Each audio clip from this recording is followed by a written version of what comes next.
హల్లెలూయా. అయితే ఈ రోజు మనము ఎస్తేరు గ్రంథం నుంచి మనం కొన్ని విషయాలు మీతో పంచుకుంటున్నాం. ఎస్తేరు గ్రంథానికి మనం మొదటిగా ఎస్తేరు రాణి గురించి మీకు అందరికీ తెలుసా వాళ్ళు సపోర్ట్ కొట్టండి ఒకసారి.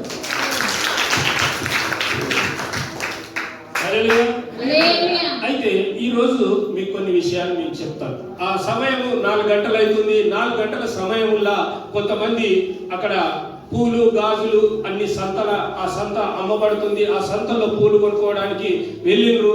అంత అమ్మాయిలు అక్కడ పూలు గాజులు అన్ని వగైరా అన్ని కొనుగోలు చేస్తున్న సమయంలో ఒక గుర్రం వచ్చి అక్కడ ఆగింది. ఆ గుర్రము వచ్చినటువంటి వాళ్ళు మనం ఇంత మునుపు ఈ ఊరికి ఏదైనా కావాలన్నప్పుడు, ఈ ఊరికి ఏదైనా చేయాలన్నప్పుడు మనం ఏం చేసేవాళ్ళము? డప్పు చాటించేవాళ్ళు. ఏం చేసేవాళ్ళు? డప్పు చాటించేవాళ్ళు. ఒకవేళ ఇది కానప్పుడు సినిమా వీధులల్లా, సినిమా థియేటర్లల్లా కొత్త సినిమా రాగానే ఏం చేసేటువంటి వాళ్ళు? పలానా థియేటర్లా కొత్త సినిమా ఆడుతుంది, పలానా థియేటర్లా కొత్త కథ వచ్చింది, పలానా హీరో అని చెప్తారు. హల్లెలూయా. అలాగే ఇక్కడ ఒక గుర్రం ఆగి ఉంది. ఆ గుర్రం వచ్చి ఆగగానే అక్కడ గుర్రం నుంచి ఒక భటుడు దిగి, ఆయన ఒక రక్షకుడు దిగి అక్కడ మైక్ పట్టుకొని ఒకటి చెప్తుండు. మీ పిల్లలారా, ఆడపిల్లలు మీరందరూ వినండి, మీకు ఒక శుభవార్త. ఆ శుభవార్త మీ ముందుకు తీసుకొచ్చిన, ఆ శుభవార్తను మీకు అందిస్తున్నా. ఆ శుభవార్త ఏంటి అని అంటే, మరి రాజుగారి భార్యకు విడాకులు ఇచ్చిండు. రాజుగారి భార్య వెళ్ళిపోయింది. రాజుగారి భార్య పోయిన తర్వాత రాజు వాళ్ళు కొత్త రాణి కోసం అన్వేషణలో ఉన్నారు. కొత్త రాణి కావాలని వెతుకుతున్నాడు. ఆ వెతుకుతున్నటువంటి సమయంలో మీకు ఈ ప్రకటన తెలియజేయమని నన్ను పంపిండు అని చెప్పేసి ఆయన బూరలో ఊది చెప్తుండు. హల్లెలూయా.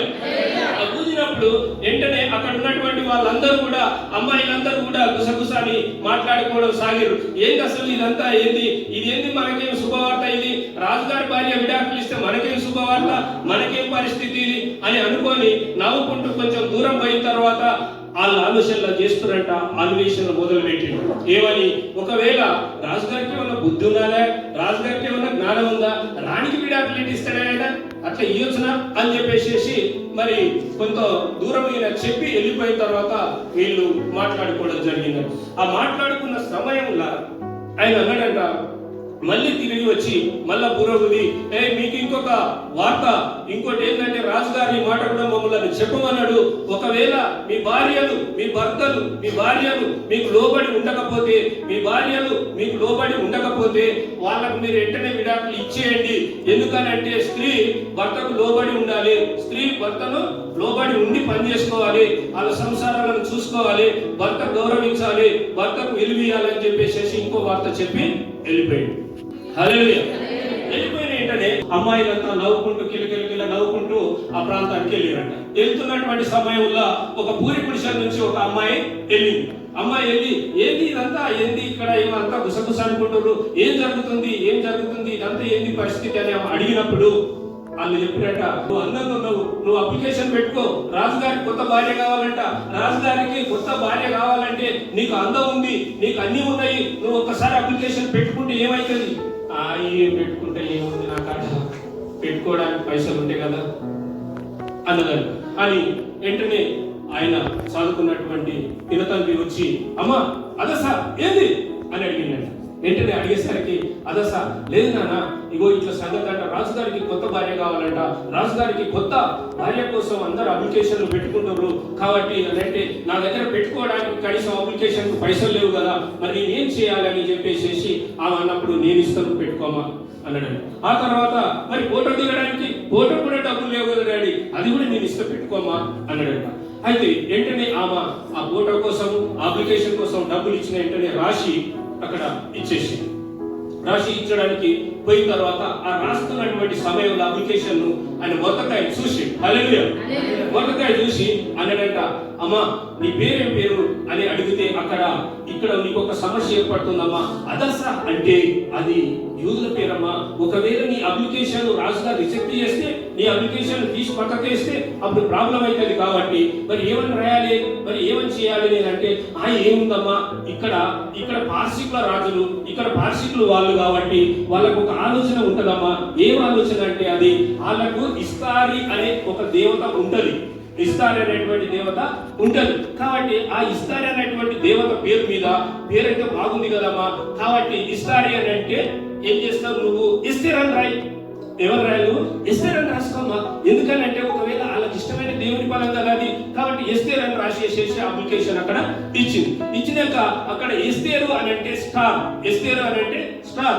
ఆ స్టార్ కాబట్టి వాళ్ళకి నచ్చినటువంటి పేరు కాబట్టి వెంటనే వాళ్ళు ఒకవేళ యాక్సెప్ట్ చేసి చేయొచ్చునేమో రాజుగారు అని చెప్పేసి వెంటనే ఆ మాట చెప్తే ఆ అప్లికేషన్ రాసింది, రపాన్ని రాసేసి అప్లికేషన్స్ అన్ని తీసుకుపోయారు, అప్లై చేసుకున్నారు. అప్లై చేసుకున్న తర్వాత ఒక వారం 10 రోజుల తర్వాత రాజుగారి నుంచి పిలుపు వచ్చింది. హల్లెలూయా. రాజుగారి నుంచి పిలుపు వచ్చింది. ఆ పిలుపును చూసి అందరూ అక్కడ ఉన్నటువంటి వాళ్ళంతా, దేశంలో ఉన్నటువంటి వాళ్ళందరూ కూడా అప్లికేషన్లు అన్ని చూసినాక 7 మందిని సెలెక్ట్ చేశారు. 7 మందిని సెలెక్ట్ చేశారు. ఆ సెలెక్ట్ చేసిన దాంట్లో ఎవరున్నారు? హల్లెలూయా. ఎస్తేర్ రాణి ఉంది. హల్లెలూయా, హల్లెలూయా. ఎస్తేర్ రాణి ఉంది. ఆ ఎస్తేర్ రాణి కూడా అప్పుడు అక్కడ నుంచి ఆ క్యాంప్ నుంచి ఆ గ్రూప్ గా తయారు చేసిన ఆ 7 మందిని అబ్బాయిలను తీసుకెళ్లి చక్కగా ఎక్కడ దాకా వెళ్ళారు? అలా రాజువారి కోట దగ్గరికి తీసుకెళ్లారు. ఆ కోటలో వాళ్ళకి మంచి మంచి ట్రీట్మెంట్ ఇవ్వడము, అందంగా తయారు కావడం కోసము, తర్వాత పండ్లు, ఆ తర్వాత ఇంకా వాళ్ళ ఫుడ్ ఏదైతే ఉంటుందో, డైట్ ఉంటుందో, ఆ డైట్ అంతా కూడా అక్కడ తయారు చేసినాక వాళ్ళ డైట్ అవన్నీ చేసి చాలా వీళ్ళు అందంగా మారిపోయారు. ఆ అందమైన తర్వాత ఒక రోజు వెంటనే రాజుగారి దగ్గరికి ఆ 7 మందిని ప్రవేశపెట్టారంట. హల్లెలూయా. రాజుగారిని ప్రవేశపెట్టగానే కొంతమంది నడుస్తురంట రాజుగారి ముందన క్యాట్ వాక్ లాంటిది లేదా అందంగా ఉందో. మరి ఇప్పుడు కొంతమంది ఏం చేస్తారు? ఈ అందాల పోటీలు పెడతారు. ఆ అందాల పోటీలలో నడుస్తూ ఉందట.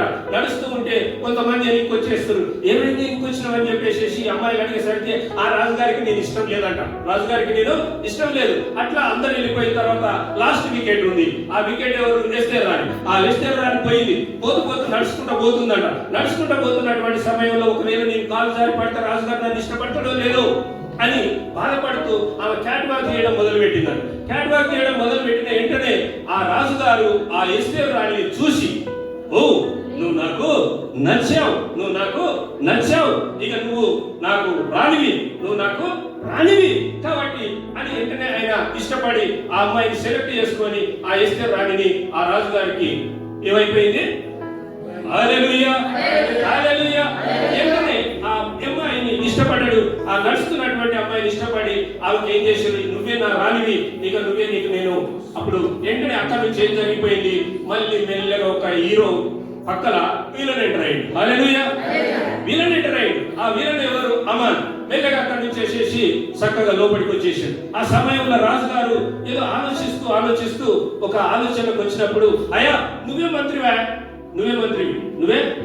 అన్నట్టు అమాను చూసి, అమాను చాలా రాజుగారు నన్ను మంత్రిని చేసిందని చెప్పి ఒక గొప్పతనంతో వెంటనే ఆ ఇంటికి నడుచుకుంటూ వెళ్దామని దారిలో వెళ్తున్నప్పుడు అందరు లేచి సల్యూట్ కొడుతున్నారు. మంత్రి అంటే మామూలు విషయమా కాదు కదా. వెంటనే సల్యూట్ కొడుతున్నాడు. ఆ సల్యూట్ కొడుతున్నటువంటి సమయంలో మొర్దెకై అక్కడ కూర్చొని ఉన్నాడు. కానీ ఆయన లేచి సల్యూట్ కొట్టలేదు. హల్లెలూయా. కొట్టకపోయేసరికి ఈయన కోపం వచ్చేసింది.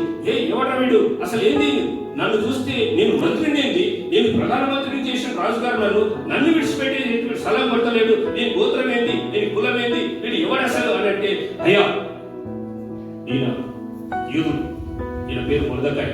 ఓ వీడు యూదుడా? అయితే వీని జాతిని వీని మొత్తం లేకుండా చేస్తాడు. నేనేందో చూపిస్తే ఇక నా సంగతి ఏందో చూపిస్తా మీకు. కాబట్టి వీని గోత్రము, వీని వంశము, వీని కులము, వీడు ఎవడు వీని లేకుండా నేను చేస్తున్నాడు. వెంటనే అక్కడి నుంచి వెళ్ళి చక్కగా అక్కడ పోయిన తర్వాత వెంటనే భార్య దగ్గరికి వెళ్ళి, నన్ను రాజుగారు మంత్రిని చేసిండు, నేను మంత్రిని అయిపోయినా ఇక నాకు తిరిగేలేదు అని చెప్పేసి అన్నప్పుడు, కానీ ఒకడు నిన్ను లేచి అక్కడ నాకు సలాం కొట్టలేదు, నాకు నమస్తే పెట్టలేదు, నన్ను చూసి తలంచుకుంటలేడు అని చెప్పి భార్యను అడిగినట్ట. భార్యను అడిగితే వెంటనే ఆమె అన్నదట, వాడిని వెంటనే ఉరిదీసేయండి, వాడిని చంపేయండి, అసలు వాడు ఏంది మీకు ఇట్లాంటి చేస్తారా అని చెప్పి భార్య సలహా ఇచ్చింది. ఎవరి భార్య?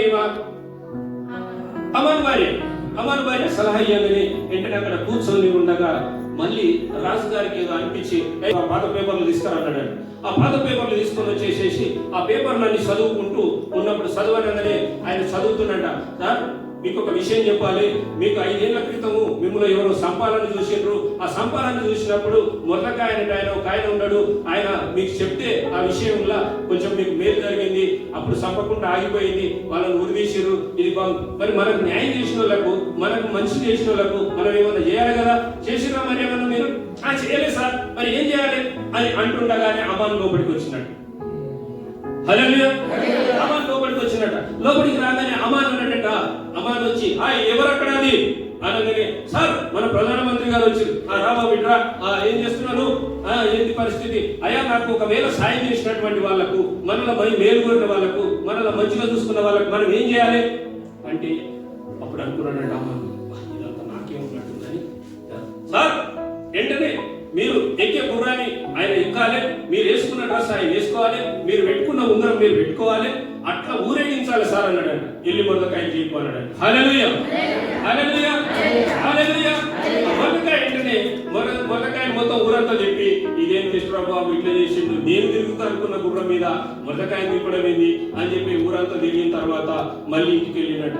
ఇంటికి వెళ్ళే లోపు భార్యతో చెప్పినట్ట, ఇదేం తీసుకో ఏమో, నేను తిరగవలసిన గుర్రంలో మొర్దెకాయ అంటోటి తిప్పిండు.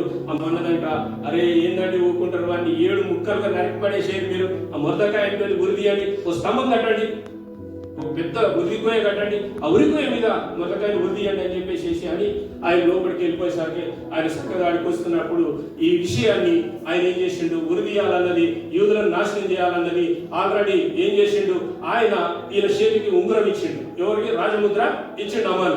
ఇచ్చిన వెంటనే అమాను వచ్చేసేసి అక్కడ తిరుగుతున్నటువంటి సమయంలో వీళ్ళందరినీ యూదులను చంపేయాలన్నటువంటి ఒక జీవోను జారీ చేసిండు, ఒక జీవో ఇచ్చిండు.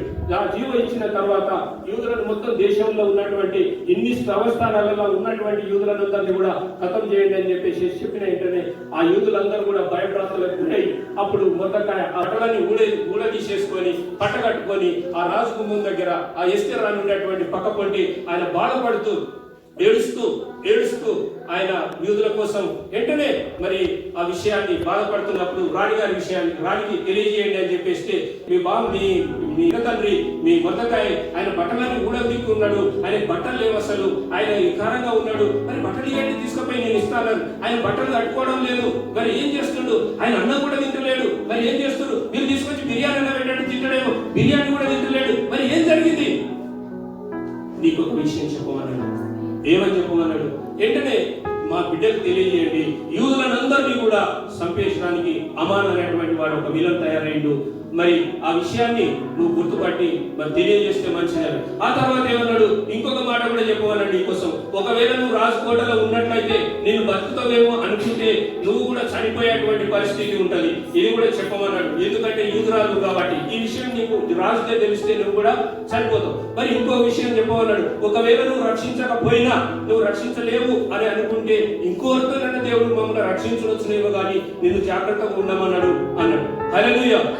ఈ విషయాన్ని ఏమంటే ఆమె బాధపడుతూ కలిసిపోయి, అయితే మరి ఏం చేయమన్నాడు, మీరు ఉపవాసం ఉండి 3 రోజులు ఉపవాసం ఉండి ప్రార్థించి రాజును కలిసి ఆ జీవను రద్దు చేపిస్తే తప్ప యూదులందరూ ఈ దేశంలో బతకలేరు, యూదులందరూ చనిపోతారు, ఆ యూదులు చనిపోతే మరి పరిస్థితి బాగుండదు కాబట్టి అని ఆ విషయాన్ని చెప్పమన్నాడు. వెంటనే ఆమె, నేను మరి నా చుట్టూ ఉన్నటువంటి దాసులందరం కలిసి మేము ఉపవాసం ఉంటాము, వెంటనే రాజు దగ్గరికి వెళ్తా, రాజుతో నేను మాట్లాడతా, ఒకవేళ నన్ను చంపితే, ఒకవేళ నా పైన దండం పెడితే ఆ దండం నా వైపు చూపించి నన్ను ఆదరిస్తే నేను బతుకుతా, లేకుంటే నేను కూడా నశించిపోతా, నా జాతుల కోసం, నా మనుషుల కోసం, నా ప్రజల కోసం, నా దేవుని బిడ్డల కోసం. హల్లెలూయా, హల్లెలూయా అన్నదంట. వెంటనే ఆమె వెళ్ళి అక్కడ నిలబడి ఆయన 3 రోజులు అయిన తర్వాత రాజుగారి దగ్గరికి చక్కగా వెళ్ళిపోయిన వెంటనే ఆ రాజుగారు ఆయనను చూసి 3 రోజులు అయిపోయిన తర్వాత ఆమె వైపు దండను చూపించాడు. ఏందమ్మా ఇక్కడ వచ్చినావు, ఎస్తేర్ నీకేం కావాలి అని అడిగినప్పుడు, నాకు ఒక చిన్న విన్నపం సార్, నాకు ఒక చిన్న విన్నపం. ఎందుకు అంటే, మీరు మరి ఏం కావాలో చెప్పు, ఈ దేశం మొత్తంలో నీకు సగం రాసియనా, నీకు ఏం కావాలో చెప్పు, నేను ఇస్తా, నువ్వు రానివి అన్నది. ఆయన మనసును దేవుడు ఏం చేసిందో, ఆయన మనసును మార్చేసిండు. ఆ 3 రోజుల్లో మార్చేసిండు. రాజు దగ్గరికి వెళ్ళాలంటే కష్టం, రాజు దగ్గరికి వెళ్ళాలంటే కష్టం, కానీ ఆ జీవులు అక్కడ ఉన్నాయి. ఏంటనే అన్నాడంట, నీకేం కావాలంటే, సార్ నాకేమీ వద్దు, కానీ మీరు నేను చేసేటువంటి విందుకు మీరు రావాలి, మీరిద్దరే రావాలి, మరి మన ప్రధాని అయిన అమాను మీరు రండి అన్నాడంట. వెంటనే ఆయన ఆలోచన చేసి వెంటనే ఓకే కానీ అన్నాడంట. వాళ్ళు ఎందుకు ఏర్పాటు చేశారు? ఎమ్మటే ఈయన అమ్మాను పోయి భార్య దగ్గరికి పోయి అన్నాడంట, చూసిరా రాజుగారు నన్ను ఎక్కడ ఉంచారో, రాణి కూడా నన్ను ఎందుకు పిలిచింది, రాణి కూడా నన్ను ఎందుకు పిలిచింది, మీ ఇద్దరమే ఎవ్వరు లేరు, మమ్మల్ని పిలిచింది, నన్ను అంత పైకి లేపుతున్నాడు రాజుగారు, నా మీద అంత ప్రేమ ఉంది అని చెప్పేసి అన్నది. అని రాజుగారు పిలిచారు కదా, ఇది వెళ్ళాలి కదా అని చెప్పేసి వెళ్తున్నటువంటి విందును ఏర్పాటు చేశారు. మళ్ళీ ఒక రోజు నాడు ఆ విందుకు ఆయన వస్తున్నారు. విందుకి ఇద్దరు వచ్చేసి కూర్చున్నారు. రాజుగారు కూడా వచ్చి పక్కన కూర్చున్నాడు. అందరు కూర్చున్నాక ఆ విందును ఏర్పాటు చేసుకున్నప్పుడు రాణి అన్నదట, రాజుగారు నన్ను ఏలినవాడా, నా బాగోగులు చూసి ప్రతి వాడి నువ్వే కదా, మరి నాకు ఒక ఆపద వచ్చింది, నన్నే చంపాలని చూస్తున్నాడు, నన్నే చంపాలని ఎవడాడు, ఎందుకు చంపాలనుకున్నాడు, ఎవడు నా దేశంలో, నేను ఇంత పెద్ద రాజునున్నాను, ఎవరు అన్నాడు. ఏంటంటే ఎవరు లేదండి, ఈడే అన్నాడు. హల్లెలూయా హల్లెలూయా ఈడా అనగా ఏంటంటే కోపంతో చూసి అక్కడ వెళ్ళిపోయేసరికి ఆ వెళ్ళిపోతున్నటువంటి నేను పడడానికి పోయేసరికి రే నా ముందేనా వాళ్ళ మీద పడతావా, ఇది తీసుకెళ్ళండి అన్నాడు. తీసుకెళ్ళండి అని అనే లోపు ఆ పక్కన ఉన్నటువంటి పని ఆయన అన్నాడట, సార్ ఇది ఏంటనే వదిలేయండి అన్నాడు. అన్నప్పుడు సార్ మురదకాయ కోసం ఈయన ఆడి 7 అంతస్తులు కట్టిండు సార్, ఏమన్నాడు, మురదకాయ కోసం 7 అంతస్తులు కట్టిండు సార్ వదిలేయని, అయితే వాళ్ళు దాని మీద వదిలేయండి అన్నాడు. హల్లెలూయా హల్లెలూయా